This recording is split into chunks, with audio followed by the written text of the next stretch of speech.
क्या आपको बार बार खांसी और छींकें आती हैं? पहले ये सवाल खुद से पूछिए। क्या आपको बार बार छींकें आती हैं, खासकर जब मौसम बदलता है?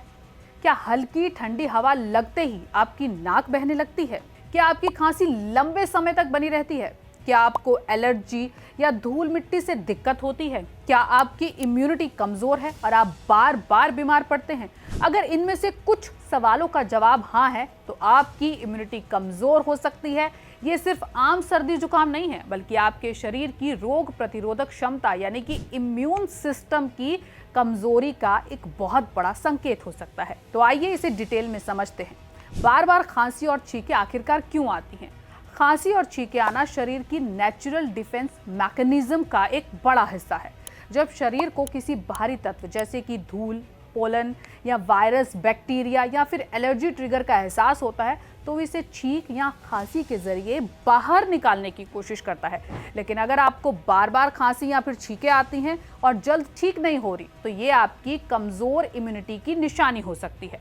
अगर आप बार बार छींकते या खांसते रहते हैं तो इन लक्षणों पर जरूर ध्यान दें। बार बार छींक आना, खासकर सुबह या धूल मिट्टी में जाने से, लगातार सूखी या बलगम वाली खांसी, गले में खराश और सूखापन, नाक से पानी बहना या बंद हो जाना, आंख में खुजली या लालपन, सांस लेने में हल्की हल्की दिक्कत, थकान और शरीर में कमजोरी।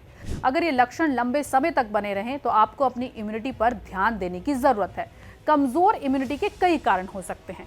पोषक तत्वों की कमी यानी कि न्यूट्रिशनल डेफिशिएंसी, बदलता मौसम, वेदर चेंज होना, धूल मिट्टी, एलर्जी, डस्ट एलर्जी, अस्वस्थ खान पान, अनहेल्दी डाइट जिसे हम कहते हैं, कम नींद और स्ट्रेस यानी कि lack of sleep and stress.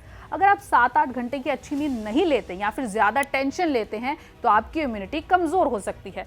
Come exercise, lack of exercise जिसे हम कहते हैं, शरीर को एक्टिव ना रखने से भी आपका इम्यून सिस्टम सुस्त पड़ सकता है। बार बार एंटीबायोटिक्स लेना यानी कि ओवर यूज ऑफ एंटीबायोटिक्स, जरूरत से ज्यादा दवाई लेने से शरीर की नेचुरल इम्यूनिटी कमजोर पड़ जाती है।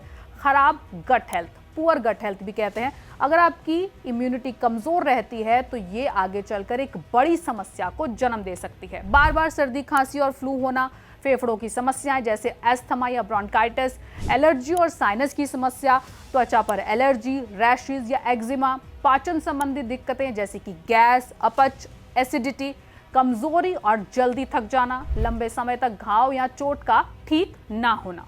आइए अब जानते हैं कि प्रसिद्ध हकीम सुलेमान जी का इस पर क्या कहना है। इनको भी ये एलर्जी होती है,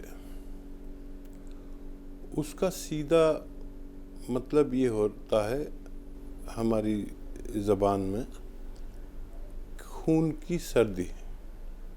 हमारे हिकमत में और वैद लोग ये कहते हैं कि खून में सर्दी है। खून में सर्दी उन लोगों को होती है जिन के अंदर रोग प्रतिरोधक शक्ति कम होती है, इम्यूनिटी कम होती है। तो कोई भी इम्यूनिटी बढ़ाने की दवा आपको फ़ायदा करेगी, चाहे नुस्खा कोई भी हो। मैं भी आपको एक नुस्खा बताता हूँ और इसमें 6-7 महीने लग जाते हैं फ़ायदा होने में। शर्त यह है कि खट्टी चीज़ें ऐसे शख्स को नहीं खानी चाहिए जिसको एलर्जी होती है। तो सपिस्तान एक दवा का नाम है। सपिस्तान, उन्नाब और अलसी, 3 चीज़ें बता रहा हूँ। सपिस्तान एक दवा है, उन्नाब एक दवा है, अलसी एक दवा है। अलसी आप जानते होंगे, सपिस्तान उन्नाब नहीं जानते होंगे। ये उन्नाब की गुठली निकाल कर फेंक देनी होती है और इनको कूट पीस के पाउडर बनाना होता है। और इस पाउडर को, इस चूरन को आप सुबह खाली पेट 1 चम्मच खाएं और गर्म पानी या चाय पी लें, और 1 चम्मच रात को सोते समय खाएं, गर्म पानी या चाय पी लें।